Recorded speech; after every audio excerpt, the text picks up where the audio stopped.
I'm James Pessina, owner of Croox Golf, and this is my feature.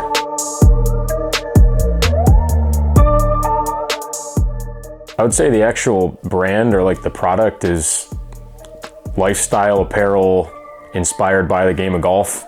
I would say that the main basis behind it is trying to, something I want to do better at is just trying to create like a community of people that like you see someone wearing the brand and it's like, oh, I know I'm going to be cool with that person, right? It's like I see someone wearing a, I don't know, FootJoy polo. It's like, I don't necessarily think there's someone right off the bat that I'm like, oh, I can identify that I would like get along with that guy. Kind of like if you are into like sneakers and you see someone wearing a cool pair of sneakers, it's like, oh, I'd probably get along with that person. Like that's like a little niche community.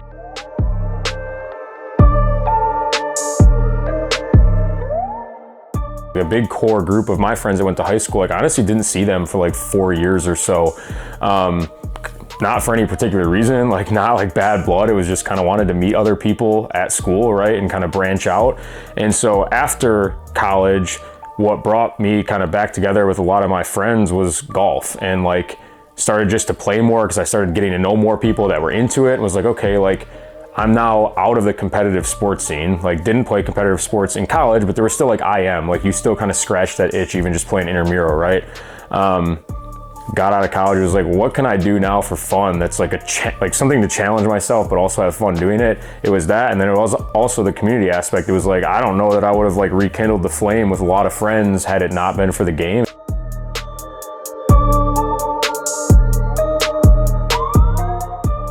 We had this word that meant community, started to create apparel, and our first things of apparel, you have a hat, like the CG hat. That was gonna be like our first logo ever that we created. And I wanted that to be just for like the first launch to identify like, okay, these were some of our first products. Well, we put some of those hats into production and then we're working on the actual logo for the company, went to file the name for the business and it got like flagged for copyright. And so it was like, well, now we just created, I don't know how much it was. We sunk maybe $1,000, $2,000 into all these first products. And we're like, we don't even have a name. Like, what does this CG mean now? So it literally went back to the drawing board and like we spoke with an attorney of like, okay, like brands that you've worked with, like what does well, what doesn't do well, like how do we come up with something? Because we thought what we had was like good. Like we looked on Google, looked on like Michigan website of names like incorporation, nothing.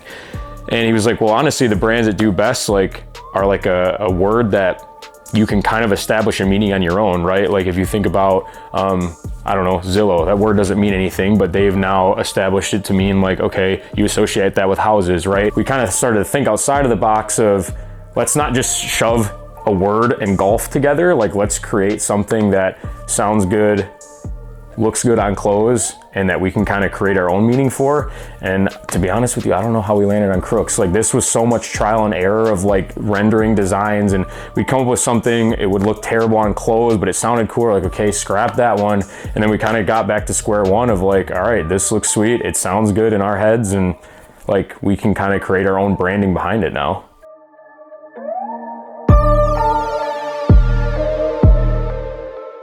So I designed the original logo, like the one that's on this hat here, but everything else, like I kind of come up with these ideas in my head. And like I said, my cousin is like my primary graphic designer, and I have used some freelancers as well, but not on a regular basis. So for instance, with the Masters logo, I sent it to him. I was like, hey, I want to come up with something specific to the Masters. I don't want it to be overly complex, but I want it to like, you know, when someone sees it, I want them to think of like, oh, this is like a Masters logo, right? So green writing, red flag. Sometimes I honestly send it to people too. Like I'll send it to some of our friends that have like bought a bunch of stuff, be like, hey, do you like this? And no, yes, like they're my customers, right? And they're my friends, so I trust them to be honest with me. And there's been a handful of times people are like, no, not really. Like, all right, well, back to the drawing board, here we go. Like, even though it's me running everything, I recognize I can't just make these decisions independently, which, you know, when you don't have like actual employees, it just gets to be ask who you trust, and that's about it.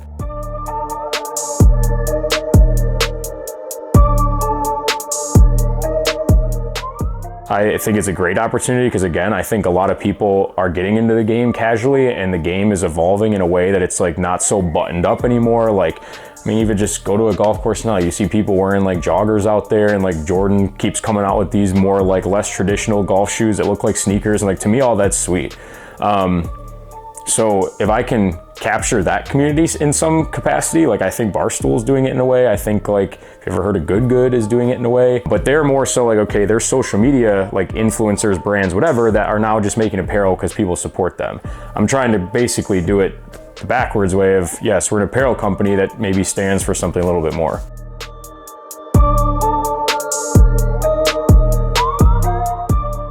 I mean, that's primarily like where, I don't want to say most of our sales, we actually have had a ton around here, just like word of mouth of, I'm sure even people that you know, like, I don't know everyone that buys in there, so I don't know exactly where they hear it from, but yeah, I mean, post a lot on Instagram around Christmas time. We gave away a bunch of products, like 12 days of Crooxmas or whatever we called it.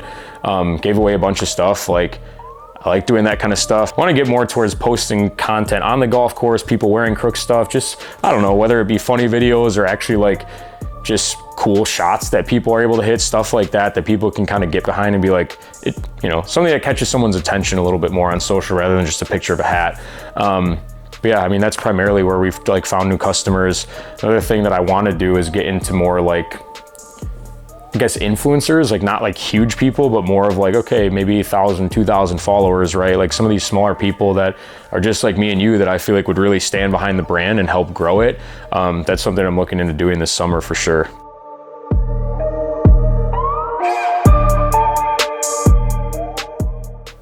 It's a good question when you phrase it that way. I think ultimately I'm gonna come back to the same answer, is that I just want it to represent like somewhat of a golf community that's playing the game for the same reason, right? Like I view the game in like two different, I don't want to say maybe 2 or 3 different buckets, right? Like you've got your guys that are like very competitive, they're playing the game because they're good at it and are like playing in tournaments, you know, trying to make a living out of it, maybe, whatever.